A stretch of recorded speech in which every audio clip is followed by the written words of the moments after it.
up, guys? Josh from Casket Comics, giving you new comics for April 17th, 2024.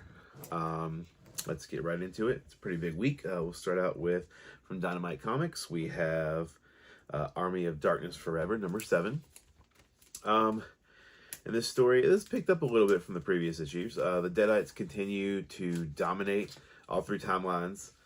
Future Ash has the new Necronomicon that is turned into a baby, which is kind of a funny twist. We get the backstory of how the Wise Men fell to the Necronomicon's control and how that was kind of a twist from last issue. And Ash has like a revelation about the Necronomicon by the end of this issue that kind of takes everything to its conclusion for this issue. Here's a good shot of Ash with the Necronomicon baby. It's pretty funny, just to say that word. You have that going on while you also in the future. You also have the 1993 Ash timeline where he's pretty much facing off against the army and pretty much like taking over that world. It's a pretty good issue. It's better than some of the previous ones. I'll definitely finish it out because it's Army of Darkness. It's a fun read. But yeah, that was Army of Darkness Forever, number 7 from Dynamite. Next, we have a DC comic. Holy crap. It is number 4 of John Constantine, Hellblazer, Dead in America. I'll say this story definitely continues back with the better flow from the previous first and second issue. That I didn't like that the third kind of just took off the side tangent story. Constantine continues to find Dream Sand in this one. This time it requires a stop in a town where Swamp Thing's rooted in the town and can't proceed due to the horrible events that took place in this town. John and his son try to put things to rest in the town as Swamp Thing and Nat talk about the history of humans, because Swamp Thing is kind of just like sick and tired of helping Constantine and just humans in general. But Nat kind of gives him a little breakdown of humanity, and it's really good. It's really good talk between them. Constantine and Nat succeed in freeing a soul that was stuck in this plane, and by doing that, it also releases Swamp Thing, and he turns over a new leaf, and they continue the hunt for Dream Sand as Swamp Thing goes on ahead to track the sand and find him. There's a good memory between Dream and John Constantine in this. Like I said, this was just a solid issue. The comic is still a bit of a slog sometimes. It's a good comic, but it's like reading a novel. It just has so much to it. There's a really cool shot right there of Swamp Thing, and the art's still amazing. Story's still great. Can't wait to see how it wraps up. I think we've only got a few more issues of this one. But yeah. Like I said, this was definitely a pickup from issue 3. So I'll definitely continue to read this. And yeah, right now it's my sole DC comic. Hopefully I can pick up some more. But yeah, John Constantine, Hellblazer, Dead in America, number 4. Next, we're going to some Marvel. We're going to do Avengers Twilight, number 5. In this one, the battle has pretty much begun as the newly revived Iron Man and Cap battle the Red Skull and James Stark, Tony's son, and their armies. There's lots of action in this issue. The great story continues to push it towards its climax. We discover the real meaning of H-Day, and it kind of has an oh crap ending with that. As it's been in every issue of this, the art's been amazing. Once again, Daniel Acuna and Chip Zdarsky are just killing this story. I love the way Iron Man's kind of drawn this. It's looked really cool.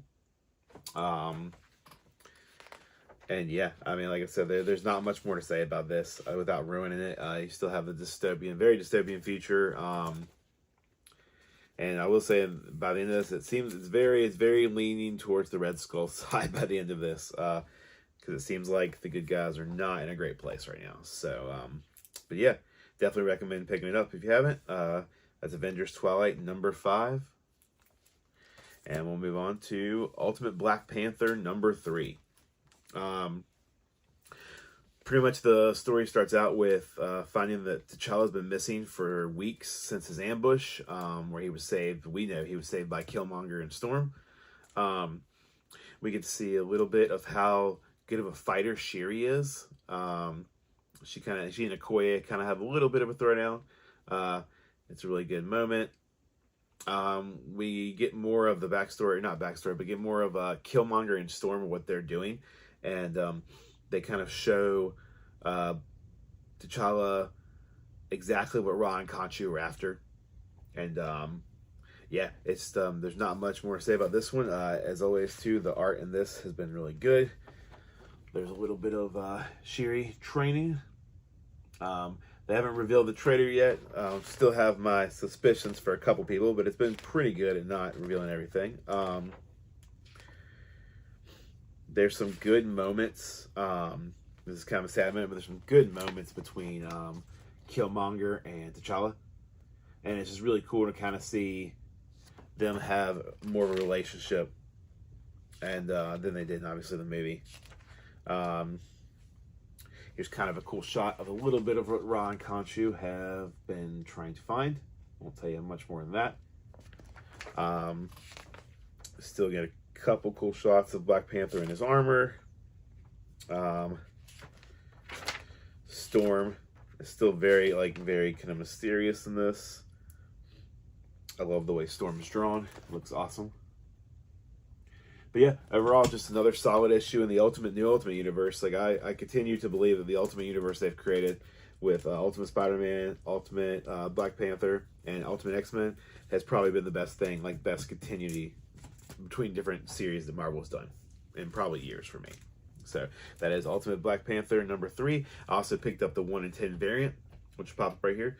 It's a really cool like concept art drawing of Storm. So really enjoyed that too. So now we're getting to Image. Normally I put Marvel last because the Ultimates tend to be some of my favorite stories, but Image had my favorite book of the week. And first we're going to start out with Spawn to 352. Pretty much we get some more backstory on Blood's all-out attack against Heaven and Hell, which we saw picking up in 351. By the end of the first week, or by the end of the first day, you find out that Blood's forces took out 70% of Heaven and Hell's forces on Earth, and by the end of the first week, it was 70%. While we have Spawn in the current timeline tracking this new mysterious girl who helped him, who somehow is still wielding powers, and she has Heaven armor on, so the dead zones are not affecting her powers. You get a little interaction between her and Spawn, and then she leaves. She punches Spawn and leaves.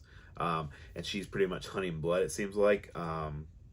We also have the storyline Blood, another mysterious partner. They continue to kind of play games with each other, with trying to get the upper hand. And by the end of it, you kind of see reveal that one of Spawn's allies is now working for Blood after being turned into a vampire. So you realize that Spawn is also searching for the cure for vampirism. So that's the big thing of this issue. You get, as always in Spawn, a lot of action, a lot of blood, a lot of guts. Typical Spawn thing.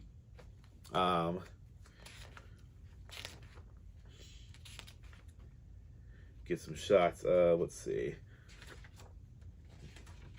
This is the new character right here that has still wielding Heaven armor. That's all her powers, it seems. There's her kind of punching Spawn, and by the time he gets up, she's gone because he doesn't really have his powers anymore. So Spawn's still wielding a suit, but he doesn't have the powers of a suit. Yeah, once again, just another solid issue. And yeah, the one thing that they will continue to push, and I'll continue to push, Marvel, DC, I know they don't watch my videos, I'm not that big, but $2.99 price tag, man. This comic has a full comic for $2.99. We have, the Ultimate Comics.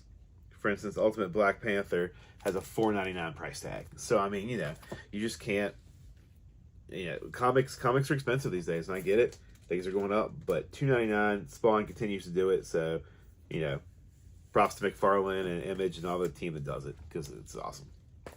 And last but not least, we have Kill Your Darlings number 8. This was definitely my pick of the week. Love this book from the beginning. This is the finale.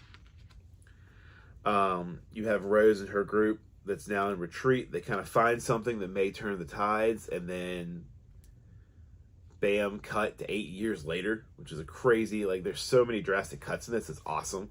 Which, I mean, I think it's cool because if they ever wanted to go back, as successful as the book was, they could go back and do some prequel stuff or in-between stuff in the times, which I would love to read. And it's just been, you know, Robert Quinn doing the art, and Ethan Parker and Griffin Sheridan writing the story has just been great. I love just, like, some of the characters are just hilarious. Like, the mayor that harbors them at the beginning, his name is it's President Mayor Starlight, and he's literally just a star with a mustache, a facial expression, and a shirt. It's just hilarious. It's got some really good, you know, humor in it, but it's also very serious. Like I said, they find something that turns the tide, and then at the title card, you get the 8 years later cut. And it's just really cool. And yeah, it kind of picks up with Rose as pretty much an adult at this point, facing the darkness. And she battles the evil witch for control of her life and the land. It's an epic finale. You get a really good epilogue. I'm going to try to show some stuff without spoiling too much. It's such good art. There's a really cool shot of Rose and a memory with the witch when she was still a little girl. But yeah, like I said, great ending, cool epilogue, you know, page. It was just such a solid issue. It's been such a solid comic. So yeah, that's why Kill Your Darlings number 8 is #1 pick of the week. And as always, for this comic, I picked up a variant cover, which is up here, and it is also very awesome. Ryan Stegman did all the variant covers for this series. Really enjoyed all those. Ryan Stegman did the original couple issues for old Superior Spider-Man. Great artist. And yeah, guys. Also, I did pick up a couple extras. I forgot to mention I did pick up Walking Dead Deluxe number 87, which I'll pop up here because it's just your typical Walking Dead Deluxe, what you would expect. I also picked up I think, let me see, here is the third printing, I believe. Third printing of Ultimate Spider-Man number 2.